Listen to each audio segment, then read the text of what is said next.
Good evening, everyone, and welcome to the Book Club of California's program titled The Forgetters. Greg Sarris with Leslie Carroll Roberts.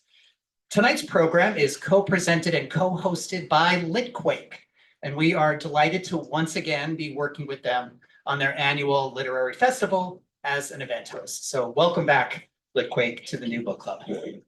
And thank you, everyone, for joining us here in the club rooms and on Zoom.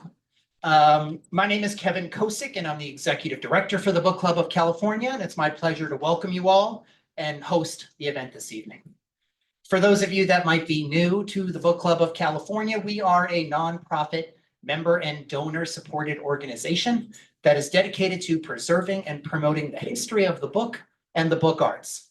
Oftentimes, we do that with focus on the history and the literature of California and the West. The book club publishes limited edition, finely made books, a scholarly journal, and keepsakes. We host a year-round series of exhibitions and programs like the one this evening on topics including fine printing, design, typography, bookbinding, collecting, California history, and much, much more. Now, if you're not a member of the book club, or if your membership has lapsed and you're interested in what we do, please consider joining our century-long tradition. Our membership dues are modest, benefits are many, and we simply can't do the work of the book club without the support of our members. So I encourage you to visit us online at bccbooks.org to find out more. Now, before I introduce our partners from Litquake, please note that if you have questions or comments for our presenters this evening and you're joining us on Zoom, you can use the chat and the Q&A functions on Zoom. We will have time at the end of the hour to take questions, and I'll go to the chat and the Q&A on Zoom and to you here in the club rooms for those questions. And now, to tell you more about tonight's program and our presenters, it's my great pleasure to introduce Amy Kaminar, Litquake's Development Director.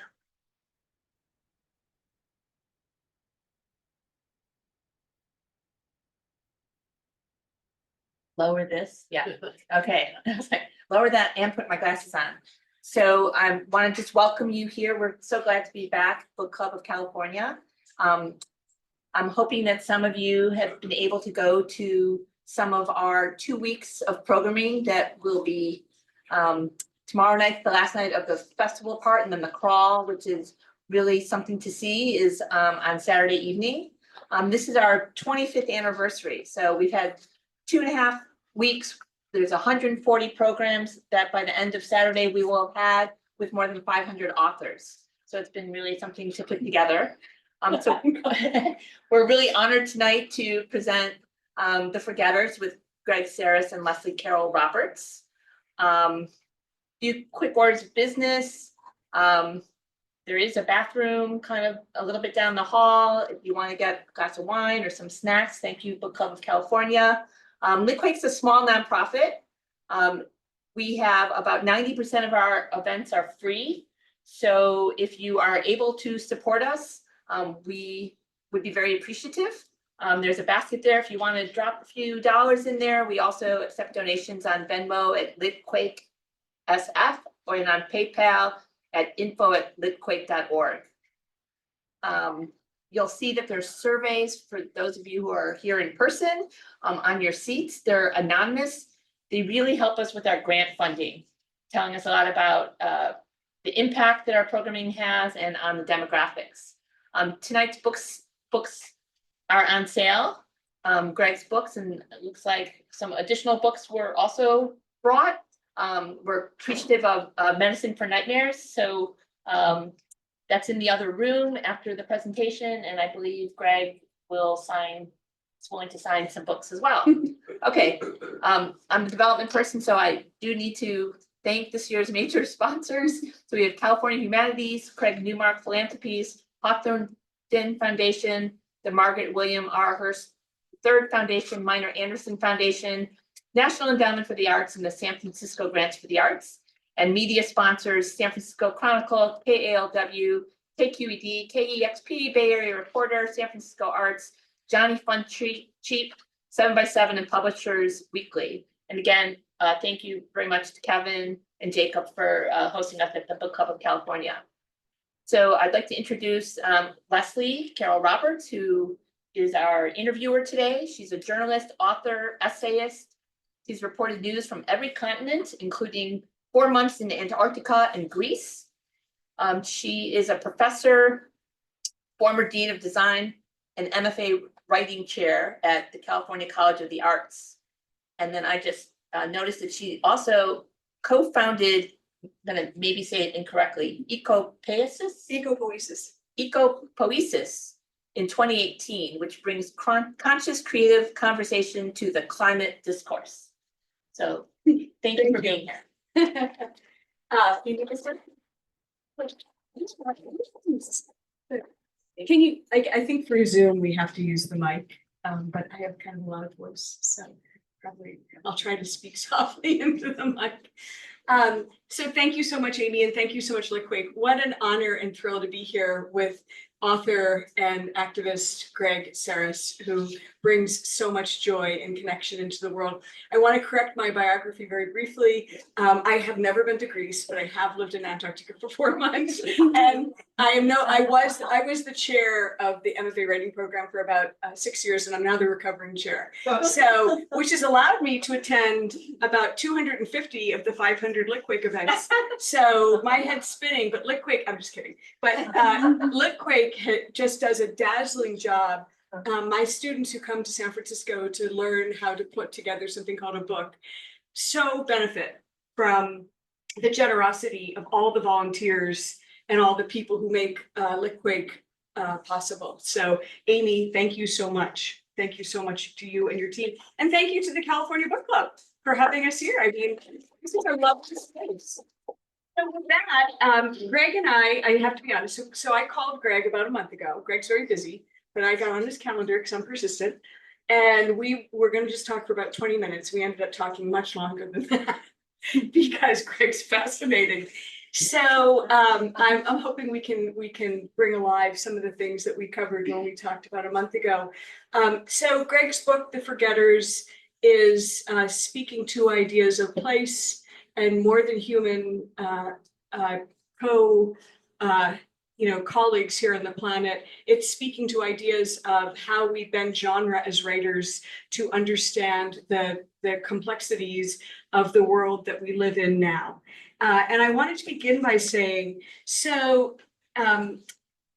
let's talk a little bit about how did you come to know Question Woman and Answer Woman? And maybe you can explain a little bit about, just the origin story of those characters, because they're fascinating. Okay. Can you hear me? Everybody hear me all right? Yes, we're good in the back. All right. Well, first of all, let me thank Book Club of California, and let me also thank Litquake for what you do. We need to keep reading more than ever. When we've got social media going nuts, and as a professor, for having been a professor for many years, watching the writing and the interest in reading longer, more complicated texts go away, nothing's more important than reading. It's the only thing. Stories, whether they be oral stories or written stories, are the only power that we really have. Remember, stories killed 6 million people. They can also cure the planet. So what's it going to be? And it's only stories. And we have to realize the power of words. So all of you folks that keep reading and are working to advocate reading, my heartfelt gratitude to you and your interest in reading. Now to the question. How did I come to know the Crow Sisters? Well, it kind of goes back to the origin stories of my tribe. My father's from the coast Miwok in southern Pomo, just north of the bay. And the old people, our creation stories are completely antithetical to the Western view, where you have Genesis, where man was created, and first there's man, and then you have the great chain of being, where you have man, and of course then woman under man, and you go all the way down to the bugs, right? Well, for us, it's just the opposite. The humans are the bugs, the dumbest. So what happened is that there was a time before this one when all the animals were people, were human beings. And what happened is that one of them got very greedy and tried to kill deer woman, and she grew legs and ran away, got faster than man. The other animals, bear grew claws, the birds grew wings, all of the animals flew away, and what was left was the dumb soul human being who didn't have any of those skills. And so our job here on Earth is to work to remember that story, that we are connected, that it's one family, and to live our lives trying to reconnect the best we can. So it's completely antithetical to the Judeo-Christian notion of creation. So I was, in the old days, people would tell the stories in the winter and they would imitate and they sit in the dark, something up high, and the young people, the children often would sit on the floor, and the storyteller would imitate the voice of the crows or whatever it was, whomever it was. And I happened to come back when I moved back up to my area, home here, after many years in LA. I ended up on Sonoma Mountain, which ironically is the place where we believe Coyote created the earth and people, and where he was at the time of creation, and where the ancient people, when we were all one family, lived. I began thinking about these stories and wanting to do cycles. I did an earlier story of how a mountain was made, almost children's stories, a cycle of stories that have to do with all the animals when they were people and the lessons they had to learn. And going up and down the mountain, there's a place called Gravity Hill where the kids come and park the car going down just to see the car going back up. And so the kids are all around there, but there's always, every time I go past there, there's two crows sitting there. And, they scream at me and scream at me. And so I was thinking, they're saying, talk, talk, talk. Crows and ravens are incredible birds. They are the smartest, really. And I don't like to do hierarchies, but they're able to teach them up to 40 languages. And you say, why not keep them like mynah birds? You know why? They're so smart and clever. They'll love you, do whatever you tell them. The minute they're on your hand and they see an open window, they'll either go for your eyes first or dart for the window. They're very clever. So anyway, they were sitting there, and I thought of answer woman and question woman. One question woman forgets the stories and she has to ask her sister, but her sister, answer woman, can't remember the stories unless she's asked. So it creates that interdependence, which is so endemic of everything else that's in the story. And so I saw them sitting there, and they yell, the crows yell at each other, and they yell at me, and they make me feel guilty and start writing and talking. So that's kind of how the two sisters came about. And then the stories are based on things I've heard in time and things I've just totally made up. They have everything to do with lovers and all the themes that make us human and get us in trouble, be it greed, hubris, whatever. That's right. So does that answer your question? It does. Leslie, I No, know. I told you, Yeah. he's amazing to talk with. So the next question I have for you is, you inhabit the heads of question woman and answer woman in the genre bending, vivid and powerful book, The Forgetters. How, as a writer, I'm sure there are other writers here in the room. Yeah, okay, your people are here. Let's talk a little bit about I'm that. not alone. You're not alone. Yeah, I know. Our people are here. But So, remember, we need the readers. Yeah, We only right. do half the work. right, A story can't exist unless it's read. right. And we also need to support independent bookstores. Yes. Yes. So, so talk a little bit from your writerly perspective of how you go about inhabiting the heads of these two women who are in this long and fascinating conversation in this particular book. I was raised, good question, autobiographical. I was raised around a lot of women, and my older Indian aunts who would always, I would hear them at the dinner table late at night, and I get lonesome actually for them. Now, many of them have passed, but I get lonesome to them, but I would hear them at the dinner table bicker back and forth about this one and gossip about that one and say bad things. And then the other one would say, but wait a minute, you don't know. And even Mabel McKay, who I wrote about, the medicine woman, and I remember once I'd come back, I was a young man, more stupid than I am today. And I remember I was home from college and I took her to do the laundry at the laundromat. And this woman that, well, the daughters I knew, and Mabel said hello, Indian woman and her daughters. And I said something about, oh, you know, they're crazy, Mabel. Why do you say hello to them or like this? And she goes, oh, you're the crazy one because you don't know the whole story. And she's saying to me the whole background story of that woman. And then I would hear my aunts go back and forth and say all kinds of things about people. Like, I remember my aunt said about my uncle's ex-wife, oh, that one, she went through life on her back. And you know, things like that. They would go back and forth and say all kinds of crazy things and say, well, you know, it wasn't the other one and say, well, it wasn't her fault. You know what happened to blah, blah, blah. So I would hear this back and forth. And, you know, it's what stuff you heard around the table. And as a kid, you would just listen, because you kept also getting food and cake and stuff.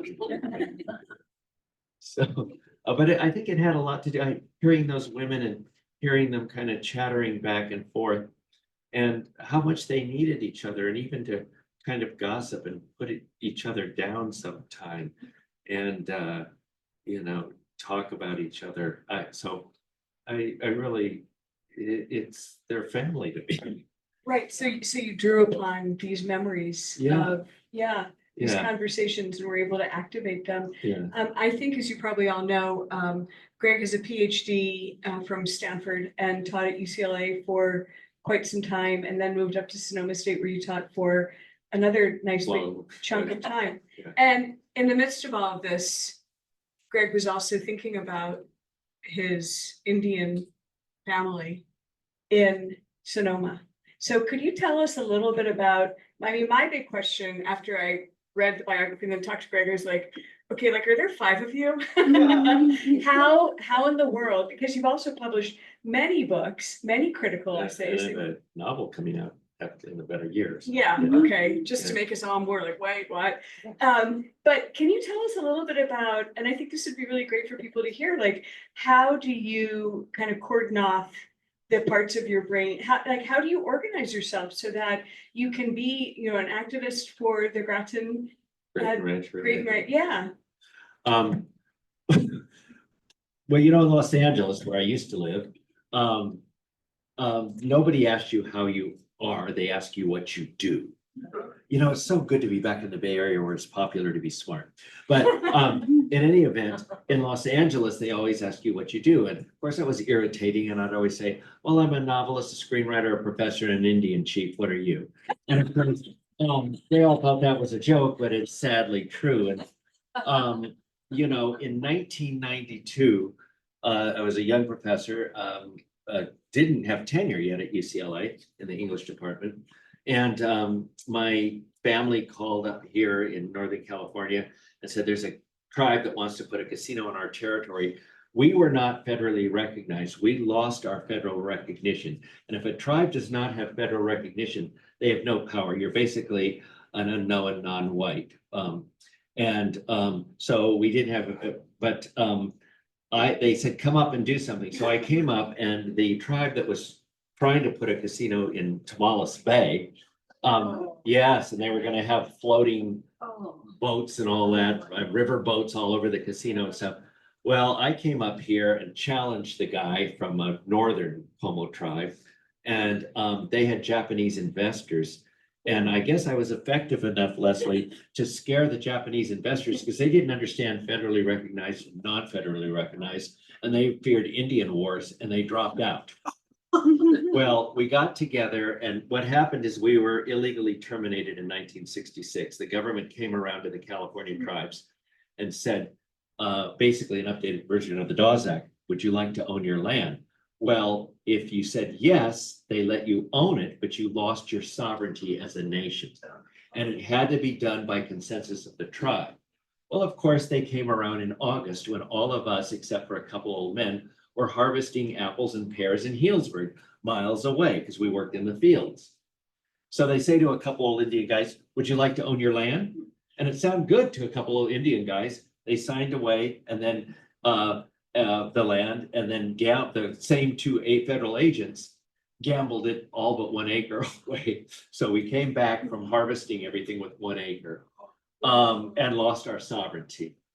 And it had to be done by consensus. So in 1992, to make a long story short, I wrote a bill, or co-authored a bill with our legal team, that it took me 8 years to get through Congress. And I only was able to do that because I'd made the movie with Robert Redford based on one of my books, Grand Avenue. And nobody cared about a bill. I tried Barbara Boxer, and everybody said, please help me get this bill. Who cared about a little tribe to correct the wrong? But Bush was elected in 2000. Remember that fateful year? Some of us are old enough to remember it. And I knew that Clinton was going out. I thought, oh my God, it's now or never after 8 years of trying. So I called Bob Redford. And in those days, if he called China, they'd put him through. If Clinton called, they'd put him on hold. But in any event, I had him call Barbara Boxer. And I had him call Barbara Streisand to call Barbara Boxer. And somehow that bill got attached as a rider in a big bill about kitchen sinks or some damn thing. And it snuck through, and President Clinton signed it December 27th, 2000, 2 weeks before he went out of office. And we're the last tribe today that's been restored by an act of Congress. Wow. So Greg thought, okay, relatives, I'm going back to LA. I'm going to write my books. I'm teaching. I'm living the life I worked so hard to have. I was a poor kid, so I was happy. And then they began. We got our rights back, but the land was gone. We needed to buy land. You're from this area. You know how expensive it is. No reservation. What are we going to do? So I said, well, that's your problem. I did what I could, and we were unable to get a lot of the federal grants and so forth that other restored tribes got. And folks began to discuss the C word, which isn't cancer, it was casino. I have a PhD in modern thought and literature from Stanford. I'd never been in a casino. And I thought I had that very elitist notion that they're very déclassé and I don't want to know. Anyway, another long story short, my non-Indian mother said to me, you can't leave your dad's people now. Be like putting them out there. They'll get ripped off by lawyers. They'll get ripped off by investors. You have to do it. Okay, guilt. Here's the guilty thing. My natural mother was Jewish, and I had Catholic lessons. I'm so full of guilt, you can make me do anything. So I ended up saying, okay, but I said to the tribal council, I'll lead you through this only if it'll be something that'll raise up our people and become with the resources we have, given our proximity to the Bay Area, which I understood we could make money, as long as it will become a platform for social justice and environmental stewardship. And I know that so much of that, Leslie, sounded antithetical. And when I was writing books and making movies, I was Sonoma County's native son. I come back with a casino and I'm the devil. It's the old thing. They love Indians to weave baskets and write stories. But whenever it becomes a question of power or territory, we're wagon burners again. So I'm now a wagon burner, death threats, the whole thing. Long story short, one summer I get on a plane, borrow $1 billion, build a casino. It'll be 11 years that it opened in about 2 weeks. In that time, we've given $250 million in mitigation to Sonoma County and Roder Park for roads, fire, and all of that sort of thing, and over $127 million in county to charities for social justice and environmental stewardship, including most recently, $5 million to Proposition 1 that institutionalized women's reproductive rights in the state of California. $5 million we just gave to Jane Fonda to roll back keep the oil company back. $2.5 million in perpetuity to the UC, and I'm a regent there. So that all California Indians can go to University of California tuition free. So, and we've regained through co-management, like with the Point Reyes National Seashore and our recent land back at Dillon Beach, we've regained 100,000 acres of our Aboriginal territory to restore and all of that. And just are planting a 40-acre organic farm that will feed and produce food so that we can sell organic produce in low-income neighborhoods throughout Sonoma and Marin County at cost for everybody, so people can do that. We've turned around a 60% dropout rate in 10 years to 100% graduated from high school. And we've also used our resources from the casino so that all Indian people in Marin and Sonoma counties can use our resources after school tutoring, of which we have now 650 Indian kids. In other kids to me, I know you're supposed to say children or little people or something. But to us, they're kids. They scream and run around there. But anyway, so that they can take the benefit from our program. So I'm glad I've lived long enough to see that, and been very active in various things. I chair the Smithsonian Museum of the American Indian Board. I'm on the Regents, and I fight everywhere I go. So does that? Yeah, that's a beautiful answer. Thank you so much. And it begins to untangle for all of us listening, this puzzle I had in my head since the first time I met Greg by phone, which is, so wait, what do you do all day? So it's just amazing. I mean, and yet we're writing books, right? Yeah, And yet I have to. and your first and foremost, calling is to bring stories forward so that people, and one of the things about the Forgetters that really struck me as somebody who writes reports on climate change and thinks about climate change quite a bit in my own work, is how Greg is offering this very vivid yet gentle story cycle that supports an idea that more than human colleagues on Earth are the path forward for us. And so with that, could you read to us a little bit? How are we doing on time? We're good? Okay. You have to watch out for me. She asks questions, but remember, I was a professor. We can talk forever, so you have to be careful, Leslie. Stay here till We should midnight. know better. Yeah. We're gonna lock the doors. It's like we were on the phone. I told her, Leslie, I have 5 minutes to talk to you, and it was like 35 minutes later. Exactly. Which is why I'm always late. That's my excuse. But it was such a beautiful conversation. So I was hoping that you could read, I was hoping you could read, starting on page 103, just those 2 pages, the section that is called, so, remember it's part 6.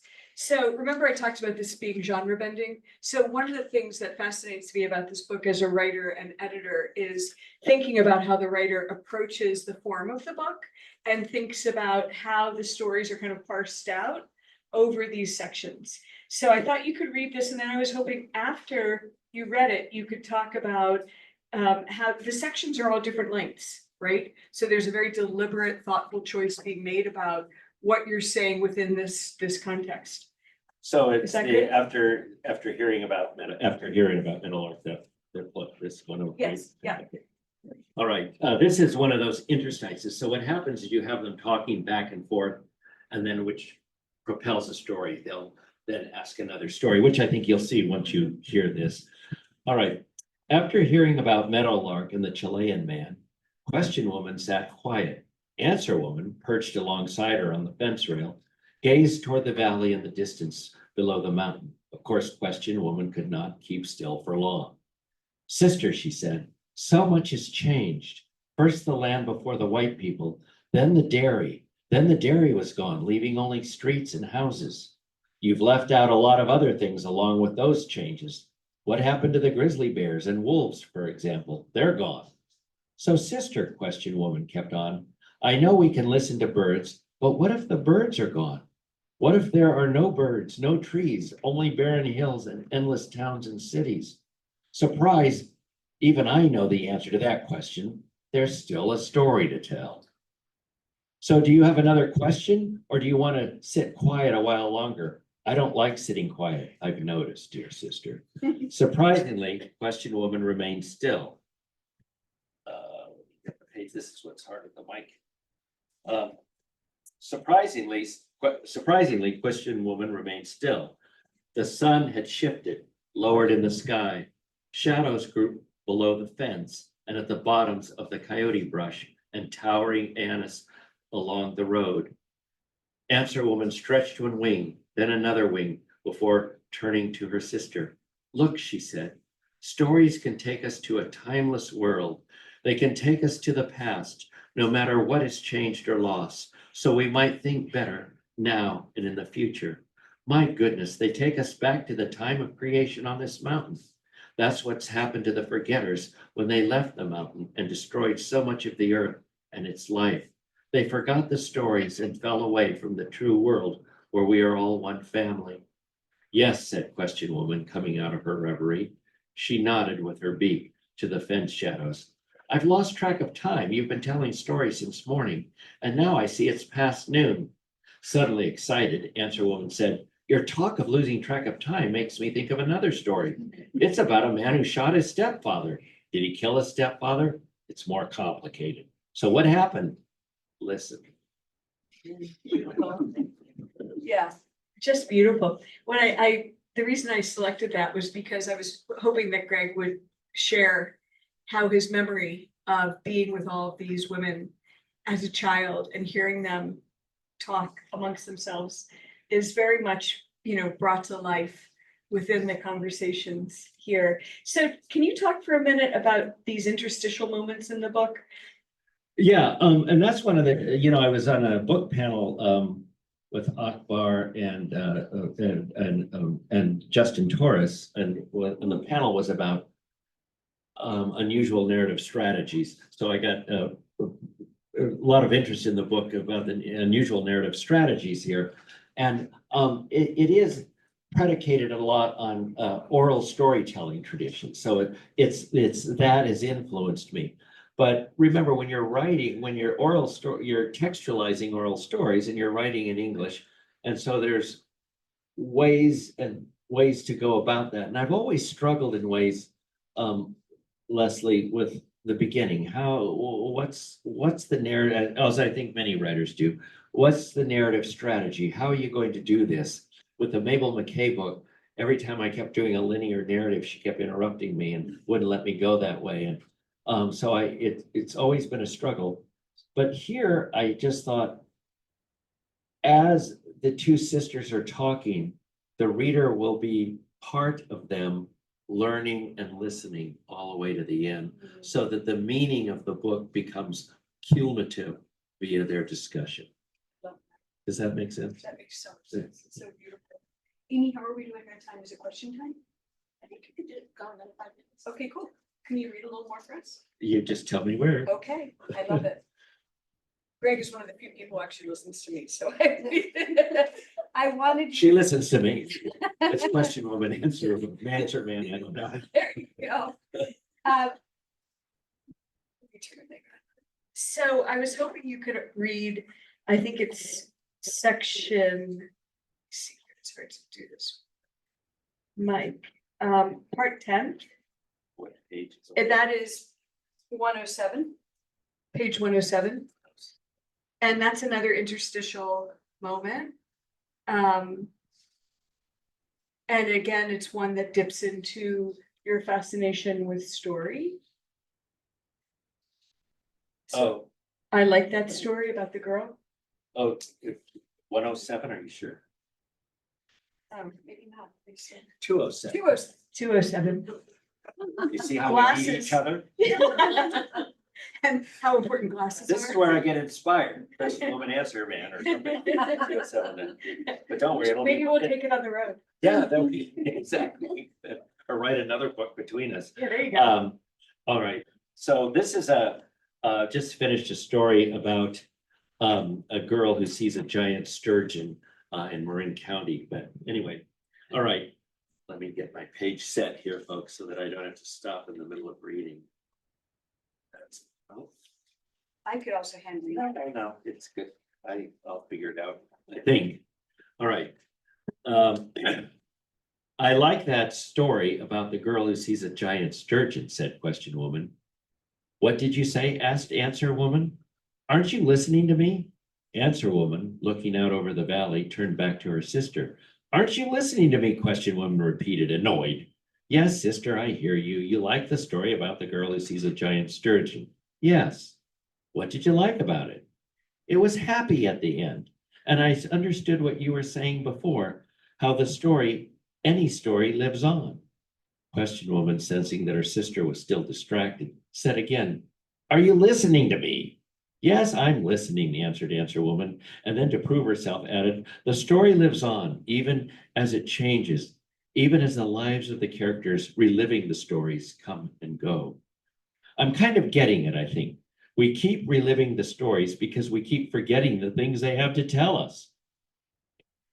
Question woman took a deep breath, then still convinced answer woman was not giving her full attention, said, "Are you listening to me? Of all things, I have answers for once in my life, and you are not paying attention to me. Oh, I don't get smart. Oh, and don't get smart and tell me that if I have answers, you don't need to tell stories. I can figure that out too." "Okay, I'll admit, my mind is on something else," said answer woman. "Look," she said, gesturing with an outstretched wing to the valley. "The fog is coming over the western hills. It is getting late. Soon it will be dark, and we need to get home. Are you so smart now that you've forgotten we can't see in the dark?" "Oh, please, just one more story," begged question woman. "Ha, just think how many more stories I might have, how much more in this world I'll understand with just one more story. Oh, and I won't bother you all day tomorrow with questions, I promise. I'll believe that when I see it. Sister, now you are being mean. Please, just one more story. Make it about time again, how the stories last. Okay, I have one about a time we might not have seen yet, the future." "What? That's confusing," said question woman. "Listen, it's the last story for the day. What is it?" "It's about the people on the mountain having a storytelling contest in the future. Listen."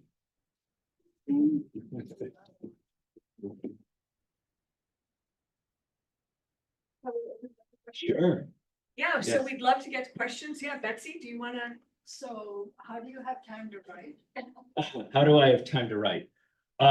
In between phone calls, well, I think a lot of writers we don't like to talk about this. We're great procrastinators. I am. Because, as I was saying earlier, quoting Harriet Dewar, who wrote Stonesbury Bar years ago, I was at Stanford with her.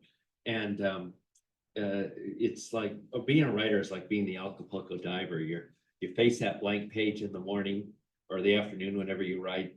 And it's sort of like, as Harriet said, looking down at the rocks in the water, knowing you have to jump, not knowing if you're going to hit the rock. So you procrastinate. And I would always find a million excuses. And then finally, towards the end of the day or middle of the afternoon, I'd force myself to sit down. Well, now being so busy, I just have to squeeze it in. So if I go to the gym, for instance, and I'm stuck, I'll run and make notes. I mean, everybody must think I'm a flirt or doing something because I'm giving out my numbers because I run up to the front desk and go, "Give me a pen and pencil," and I'm always writing notes to myself and then figuring things out and storylines and stuff like that. And then I go home and I write. But it's been a challenge. It's been an increasing challenge, particularly this year. I mean, in a couple of weeks, I'm going to get this novel back that my editor is working on now, and I'm going to have to work on that. And so it's being with the political situation this year that has had to engage. I've had to feel compelled to be engaged with. It's been hard. So I just try to find the time. It's a discipline. And this last year, and then of course I write monthly newsletter columns to my tribe, my people, and they're usually about 2,000 to 3,000 words long. So they cover everything from thinking about the past. I just edited the one for next month that has to do about Indigenous state of mind. Just because you're dancing or speaking the language, which a lot of our people are starting to do again, doesn't mean you have an Indigenous state of mind. The Padres spoke our language to convert us and control us.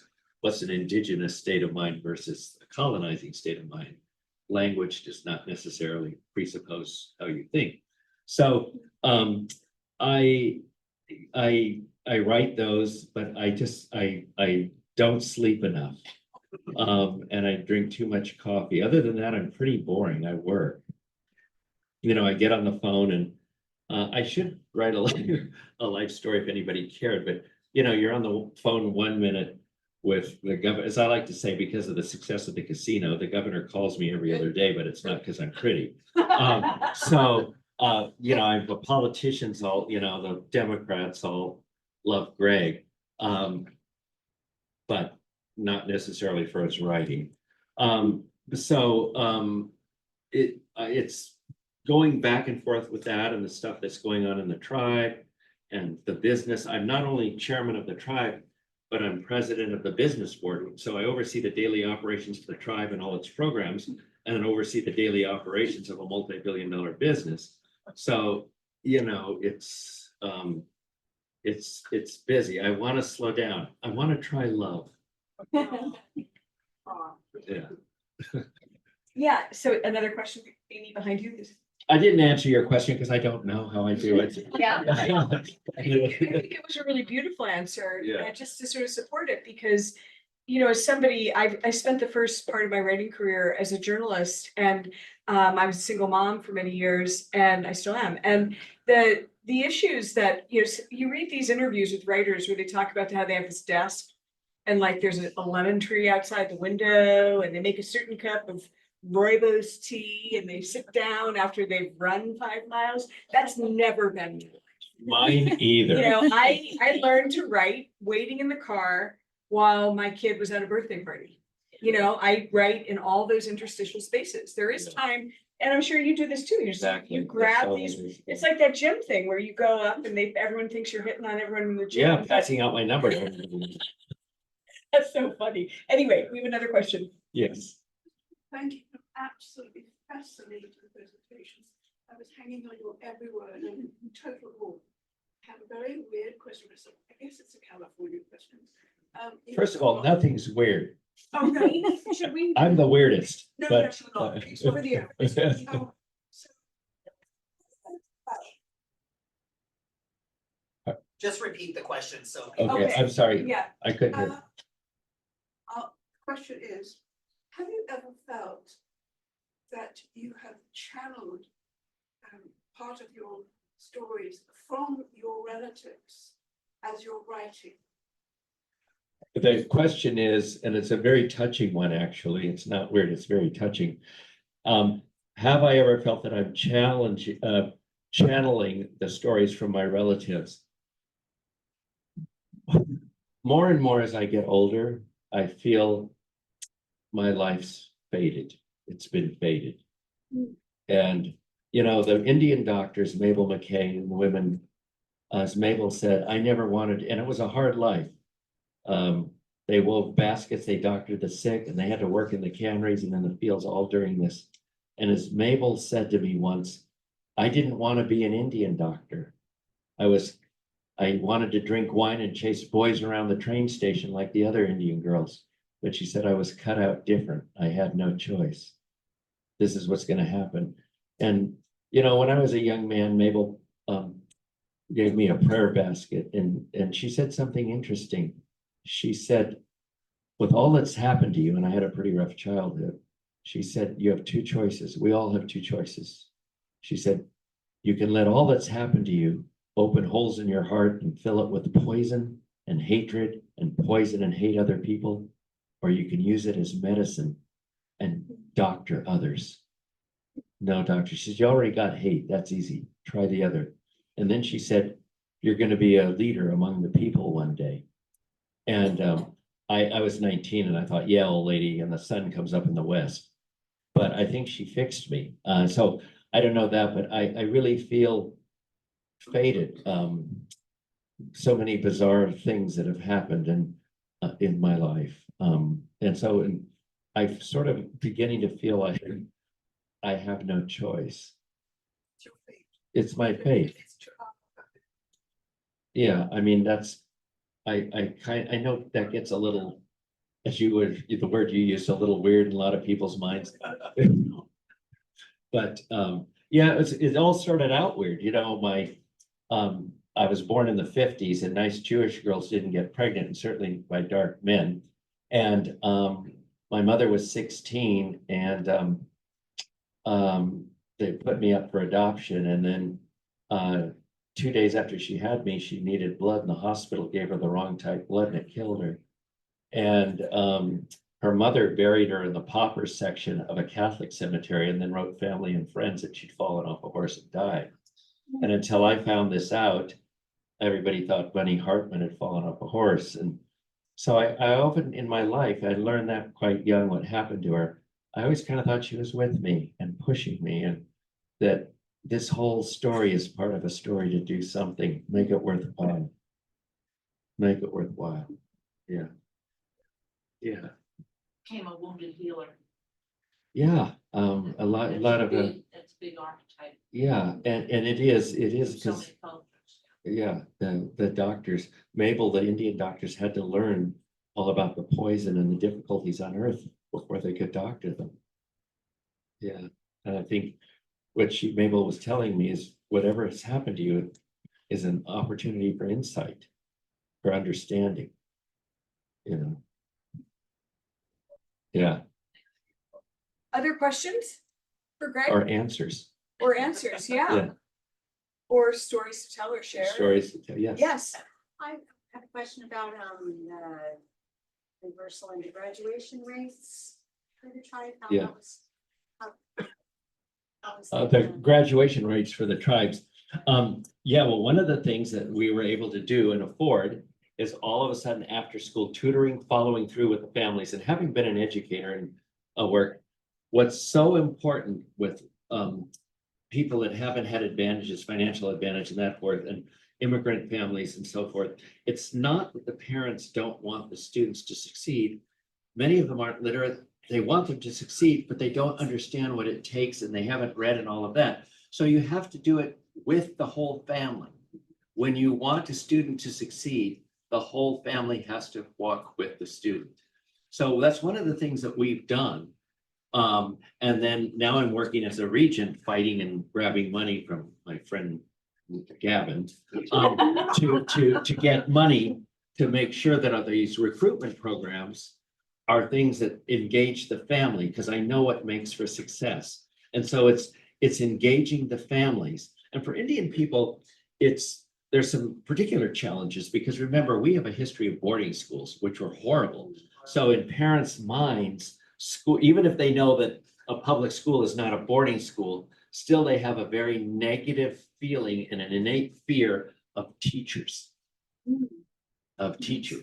And so they might not come out directly and say anything to their students, but if the students are failing, they won't tell them not to or intercede. So it's really important in that regard to make sure that the parents understand that now, especially with the tribe behind us, we have agency in the schools. We have agencies, we can speak up. You know, I tell the students, you go into a sociology class in college and they tell you the nuclear family is mother, father, siblings. Raise your hand and say, that definition came from middle or upper middle class white America. For American Indians, Latin people, it's auntie, uncle, grandma, and everybody else is nuclear. So when you become a social worker, you don't go plucking the kids out if there's something wrong with the mother. You look at the wider family so the kids can, so you get them to fight, to challenge definitions, and to understand that their story is their power in the classroom everywhere else. Was it modeled on any other like situation where a tribe received that money, or was it just organic? Well, I think a lot of it had to do with, in my case, with my experience, having worked in EOP, educational opportunity programs in colleges, and creating, for instance, when I was at Stanford, I had the American Indian Summer Bridge program. 40% of the Indian students who were admitted to Stanford dropped out within the first year or two, as opposed to 2% overall. And I went to then Condoleezza Rice, and who was the provost at the time. And, you know, I got all this pushback, everybody's special. So I pulled a fast one, as I'm wont to do. And I got enough money to do a summer bridge where you brought the students together to bring up the math and English writing skills, but most importantly, create a sense of community. So you had a talking circle so that when they came back in the fall, they had a community. And so I learned that. I learned how important that was. And as I went through all of my teaching and all of that, I've understood that. So using a lot of those principles, and you know, I've seen where some schools have been successful in recruiting and graduating people from diverse communities, that those kinds of things work. I see what doesn't work. I see the importance of family, So when my tribe had this opportunity and these resources, and creating these programs, I just made sure that all of those ideas and practices were implemented. This has been incredible, and I know we could probably be here for hours. Till and midnight, hours yes. Longer. With the doors locked. With the doors locked, but I know we wanna leave something, let me grab that mic. Yes, please. Just make sure people can hear me, and I know we want to have some time for you to sign some books. We have Sure. some books in the back, so please join me in thanking our presenters this evening, Greg Sarris. And thanks to you for Thank joining you, us as thank you, well. everybody. Thank you for caring. Don't forget to buy Greg's book. It is going to be in the back room where we were also serving some snacks earlier. The bookseller is Medicine for Nightmares. They're going to be back there. Greg will sign some books, so please check that out. Please also turn in your surveys and pencils to a Litquake volunteer over here. Litquake runs through October 26th, so you have a little bit more time to participate. But we also want you to consider supporting Litquake. We have a little basket here if you want to throw some change, so Litquake can continue to bring you the great programming that they've been bringing you, like this event this evening. So we have a little change basket here. We also have a QR code if you're interested. Thanks everyone for joining us. We hope to see you at another book club program, and please support Litquake. Have a great night.